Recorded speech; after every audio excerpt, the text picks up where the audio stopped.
Okay, Scott, I'm going to do a short video for you to tell you why I made the changes that you're going to get on these new waist pads. We're going to send you samples this week. What I have in my hand, first I want to illustrate to you what two problems I'm trying to solve. This is a regular waist belt in my hand with two pads that slide on it that you all make for us now.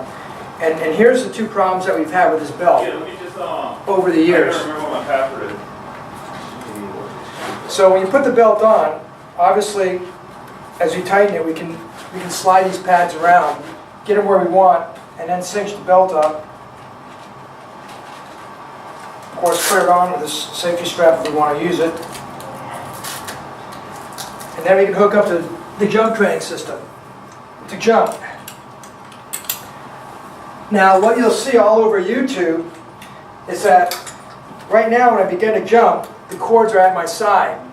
But when athletes bend down to jump, they got a lot of resistance. What's going to happen is these cords start pulling on these pads, and these pads are going to slip here. You see how they both move to the center here? Now when I'm jumping, these cords here, these rubber stoppers are hitting my legs. It's extremely uncomfortable. And also, it has a tendency, rather than pulling you down from your center of gravity, it's pulling you down from in front of your waist. So I got way too much loading on my back. I want the loading on my hips. So that's a problem. We got to stop these pads from sliding forward when we train. The second problem we have, and this is a big nuisance for customers. When I take this belt off, and I'm in the gym, there's other people waiting to put this belt on. They're waiting for me to put this belt on. When I take this belt off, I grab it to give it to somebody, pads slide off. Then I got to grab the belt. I got to restring this thing while the other guy's waiting to get on the unit. And you can see this is just a pain. And this happens all the time. And I just had a coach at a university literally beg me to figure out a way to stop these darn pads from sliding off the belt. So the rest of this video is going to show you what I did to be able to fix these pads in place. Once we get the belt on, we want to fix them in place so they don't slide. And then when we open up the cam buckle, we can drop this and the pads aren't going to slide off. So let me show you what I did. Okay, so these are the two belts. And what I've done, Scott, is I put some loop Velcro on each belt. I'm going to send you a design document, which you probably won't need because you're going to get the samples. But I'll show you exactly how long the loop is on this belt.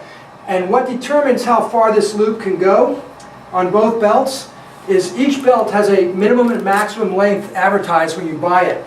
So I believe the large belt will go as small as 42 inches. So what you basically have to do, with what I did, is I made this belt, I brought this belt in until it was 42 inches around, and then locked it. It might not have been 42, it could have been 46 inches. But the key is, for each belt, whatever the minimum adjustment range of the belt is, we got to make sure that the loop doesn't get underneath the cam. So I believe the minimum adjustment range of the black belt, I think, is 28 inches. And maybe smaller than that, but again, what I did is I brought that all the way in to satisfy the smallest waist that this belt could, and that's where the loop starts. Okay, so now I want to get behind me, Tony, on this next part.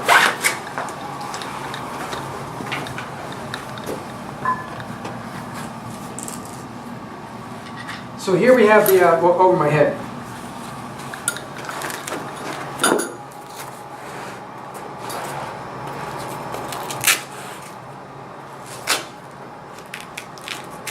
Can you see that, Tony? Mm-hmm. So Scott, what I did is, we got the loop on these two belts, and I got about a 5-inch strap here with loop on the back side, hook on the front side, and then we have a piece of hook here on this middle strap.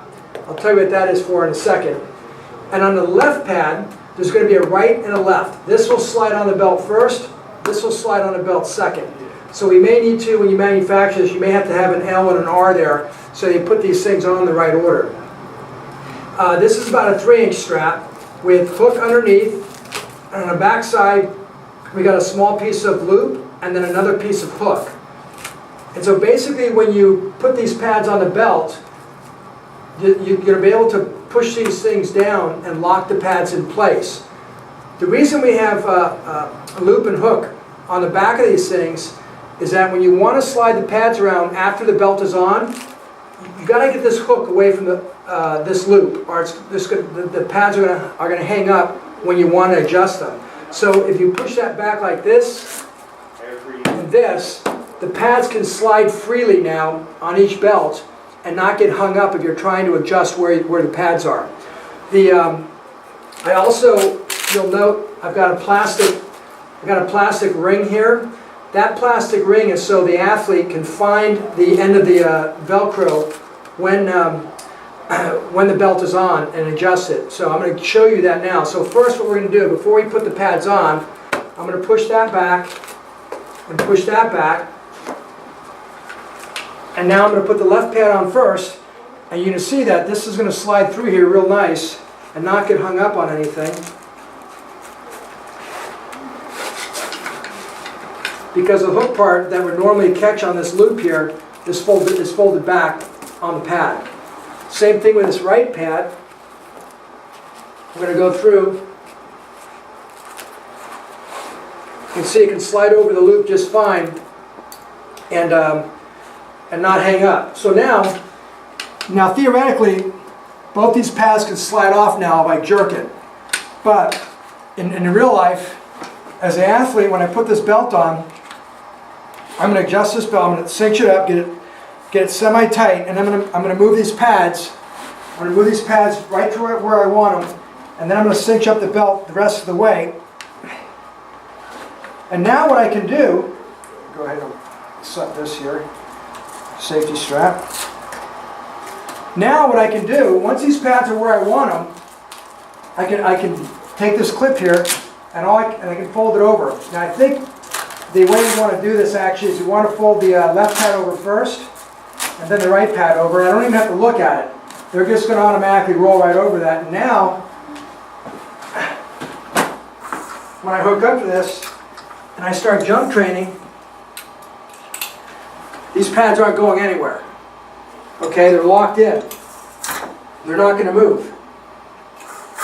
And when I take the belt off, because I leave them like this, now what's going to happen when athletes use this and they switch the belt from one athlete to the next, they're not going to bother on doing this. What they're going to do is they're just going to take the belt off, give it to someone, but now these can't fall off because they're locked on with this Velcro. And then when it gets to the next athlete, if for some reason he doesn't like where these pads are, all he's got to do is reach back here. He can fill these two rings and he just pulls them back. And now he can move the pads exactly where he wants them and then set these. And actually the way I designed this, you can actually, if you want to fold this one over first, you can, because the loop on the back of this right pad strap will actually take the hook on the back of on the front side of the left strap.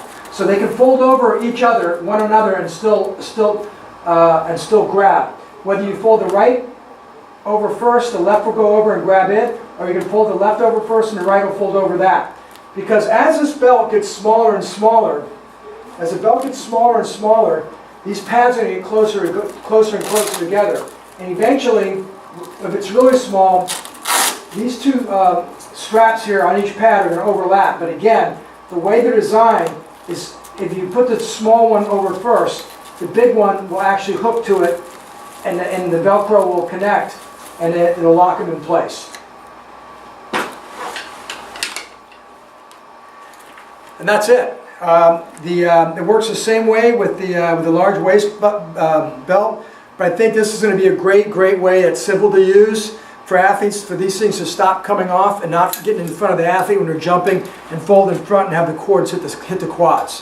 Hopefully this video will help so you know why I did what I did.